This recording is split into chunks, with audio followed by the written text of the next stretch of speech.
So hello everyone, welcome to my channel. मैं पिछले कुछ दिनों से वीडियो नहीं बना पाया क्योंकि मेरी हेल्थ थोड़ी सी ठीक नहीं थी। बट अब से हम ट्राई करेंगे कि एक वीक में कम से कम 2 से 3 वीडियो में अपलोड कर पाऊँ। राइट। सो आज का जो मेरा टॉपिक होने वाला है that will be very interesting. और आई डोंट थिंक कि मैंने कभी भी इसके ऊपर डिस्कशन किया हुआ है, इसलिए मैंने सोचा कि इसके ऊपर डिस्कस करना बहुत ही ज़रूरी है। और ये टॉपिक ऐसा है कि कभी ना कभी हर किसी के माइंड में आता ही आता है ये क्वेश्चन, जिसके ऊपर आज हम डिस्कशन करने वाले हैं। तो इस वीडियो को ध्यान से देखने की ट्राई करना और समझने की ट्राई करना कि मैं किस पॉइंट के ऊपर क्या डिस्कशन करना चाह रहा हूँ। राइट, बिकॉज ये समझना बहुत ही ज़्यादा जरूरी है, क्योंकि जब भी हम किसी टॉपिक के ऊपर डिस्कशन करते हैं तो बहुत सारी चीज़ को हम इंक्लूड कर लेते हैं, जिसकी वजह से हमारा ध्यान वहां पर चला जाता है और जो मेन टॉपिक हो जाता है, मेन जो क्वेश्चन है, वहां से ध्यान हमारा हट जाता है। इसलिए ये बहुत ही जरूरी है कि हम एक्चुअल में डिस्कशन किस टॉपिक के ऊपर कर रहे हैं। Right. So I am sure आपने कभी ना कभी तो ऐसा सोचा ही होगा, या फिर कहीं कहीं से सुना होगा, या फिर कहीं पर पढ़ा होगा कि हमारी जो बॉडी है, राइट, इतनी परफेक्टली वर्क कर रही है। ये जो हमारा यूनिवर्स है, ये भी जो हमारी मतलब अराउंड में जो भी चीजें हैं, सब कुछ आप कह सकते हो कि एग्जैक्टली उसी तरीके से काम कर रही है जिस तरीके से करना चाहिए। राइट। सपोज सनलाइट है, वो उतनी ही मात्रा में हमारी अर्थ पर आ रही है जितनी जरूरत है। सपोज उससे ज्यादा आ जाए तो बहुत सारी मतलब प्रॉब्लम हो सकती है स्किन से रिलेटेड। उससे कम हो जाए तो भी दिक्कत आ सकती है। राइट। ऑक्सीजन जितना होना चाहिए उतना है, उससे अगर कम हो जाए या फिर बढ़ जाए तो भी प्रॉब्लम हो सकती है। ग्रेविटी जितनी होनी चाहिए हमारी अर्थ पर उतनी ही है, अगर ग्रेविटी बढ़ जाए, कम हो जाए तो उससे भी प्रॉब्लम हो सकती है।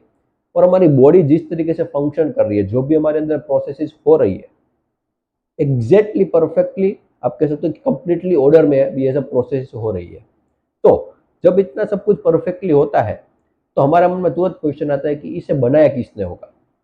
ऑब्वियसली ये सब चीजें इतनी अगर परफेक्टली वर्क करे तो कोई ना किसी ने तो इसे बनाया होगा। तो वैसा तो नहीं, किसी ने नहीं बनाया और इतनी परफेक्टली कैसे काम कर सकती है। राइट। तो हमें तुरंत माइंड आता है इसका क्रिएटर कौन है, who is the creator of this body, of our surrounding, of our universe, of earth, जो भी आप कहना चाहो। ये क्वेश्चन आता ही आता है कि सब कुछ इतना परफेक्टली वर्क कर रहा है तो मतलब किसी ना किसी ने तो बनाया ही होगा। राइट।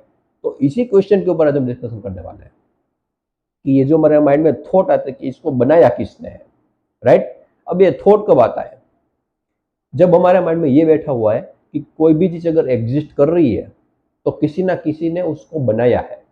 ये हमारे माइंड में नॉर्मली आता है। अब मैं आपसे एक क्वेश्चन पूछता हूँ, सपोज कोई माउंटेन है, आपको क्या लगता है कि उसको किसी ने बनाया है या अपने आप क्रिएट हुआ है?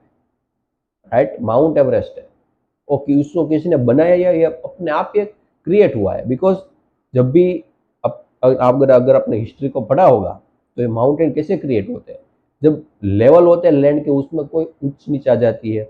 राइट। बहुत सारी जो टेक्टोनिक प्लेट होती है वो आपस में टकराती है या फिर अपने आप से दूर जाती है, तो ये जो सब फॉर्म्स होती है माउंटेन, वो सब क्रिएट होने लगती है। तो अगर आप इसको देखो तो इसको किसी ने बनाया नहीं है, ये अपने आप क्रिएट हुआ है। राइट। अगर आप हमारे अराउंड की जो एयर होती है, एयर की एग्जांपल लो, एयर का एग्जांपल लो, तो आपको क्या लगता है इस हवा को किसने बनाया है? बिकॉज हवा को आप अगर आपने साइंस स्टडी किया होगा तो आपको पता है it's a mixture of many gases. सबसे ज्यादा आप ऑक्सीजन पाओगे इसमें, कार्बन डाइऑक्साइड है, नाइट्रोजन है, ये सब अलग अलग गैसेस है जो यहाँ पर इंक्लूड होते हैं एयर में, हमारे अराउंड के सराउंडिंग में। तो इसको किसी ने क्रिएट नहीं किया है, ये ऑलरेडी एग्जिस्ट कर रहा है। राइट। सपोज ग्रेविटी, हर प्लैनेट में ग्रेविटी होती है। राइट। किसी भी चीज को आप ऊपर उछालोगे तो वो नीचे ही आएगी। अब इस ग्रेविटी को क्रिएट किसने किया? न्यूटन ने सिर्फ आइडेंटिफाई किया था कि ग्रेविटी होती है, बट इसका मतलब ये तो है नहीं कि उसने ग्रेविटी क्रिएट की थी। राइट। न्यूटन को जब पता चला, उससे पहले भी अगर आपको कोई भी चीज उछाल देते वो नीचे ही आती थी, और उसको पता चलने के बाद भी वही होता है। तो उसने सिर्फ आइडेंटिफाई किया, न्यूटन ने, उसने ग्रेविटी को फाइंड आउट नहीं किया है, सिर्फ आइडेंटिफाई किया है। तो ग्रेविटी को एक्चुअल में क्रिएट किसने किया? किसी ने नहीं। ये आप कह सकते हो जो भी प्लैनेट्स होती है उनका एक बेसिक से आप कह सकते हो कि प्रॉपर्टी है जो चीजों को अपनी तरफ अट्रैक्ट करती है। राइट। ऐसा तो है नहीं सिर्फ यहाँ पर ग्रेविटी है, जो भी प्लैनेट है सब में ग्रेविटी है। हाँ, कम कम ज्यादा हो सकती है ग्रेविटी। राइट। कहीं पर ग्रेविटी बहुत ही ज्यादा होगी, कहीं पर कम होगी, तो उससे रिलेटेड जो भी इम्पैक्ट होगा वो प्लैनेट पर आएगा। राइट। तो इन सब चीजों को अगर तब ध्यान से ऑब्जर्व करो, राइट, तो ये सब चीजें ऑलरेडी थी वहां पर, किसी ने इसको क्रिएट नहीं किया है, ये अपने आप क्रिएट हुई है। राइट। और इसी तरीके से अगर आप लाइफ फॉर्म की बात करो, हमारे अर्थ का एग्जाम्पल लूँ तो आप पूछो तो कि इस लाइफ को किसने बनाया। अगर आपने साइंस को स्टडी किया है और हिस्ट्री को भी बारे में पता है आपको, तो अर्थ पहले ऐसा नहीं था, हैबिटेबल नहीं था। बिकॉज अर्थ को आप कुछ सालों पहले देखोगे तो वो मतलब कह सकते हो कि बहुत ही हॉट था, राइट। फिर एक टाइम आया जब वो कूल डाउन हुआ, फिर एक ऐसा टाइम आया जब वहां पर पानी एग्जिस्ट करने लगा, और जब पानी एग्जिस्ट करने लगा तो वहां से लाइफ फॉर्म की स्टार्ट हुई। वहां वहां से आप कह सकते हो कि लाइफ फॉर्म अर्थ पर एग्जिस्ट करने स्टार्ट किए। और आई एम श्योर आपने पहले लाइफ फॉर्म के बारे में पता ही होगा, दैट इज अमीबा, राइट। वो सबसे पहला आप कह सकते हो लिविंग ऑर्गेनिज्म जो क्रिएट हुआ है। तो ये सब लिविंग ऑर्गेनिज्म अपने आप क्रिएट हुए हैं, किसी ने इसको क्रिएट नहीं किया है, राइट। जब भी ऐसी कोई कंडीशन हुई अर्थ पर जो लाइफ फॉर्म को एग्जिस्ट करने में हेल्प करे, राइट, तब आप कह सकते हो कि लाइफ फॉर्म वहां से धीरे धीरे बढ़ने लगी। धीरे धीरे सबसे पहले आई एम श्योर जैसा मैंने कहा अमीबा, धीरे धीरे सबसे पहले पानी में स्टार्ट हुई लाइफ फॉर्म, फिर हवा में, फिर लैंड पर। इस तरीके से धीरे धीरे आज जो हमारा जो लिविंग ऑर्गेनिज्म था, जो इतना मतलब सिंपल था, वो आज इतना कॉम्प्लेक्स हो चुका है। और सब प्रोसेसेस जो हमारी बॉडी में हो रही है वो भी अपने आप ही हो रही है, इसको किसी ने क्रिएट नहीं किया है, राइट। तो यही समझना जरूरी था।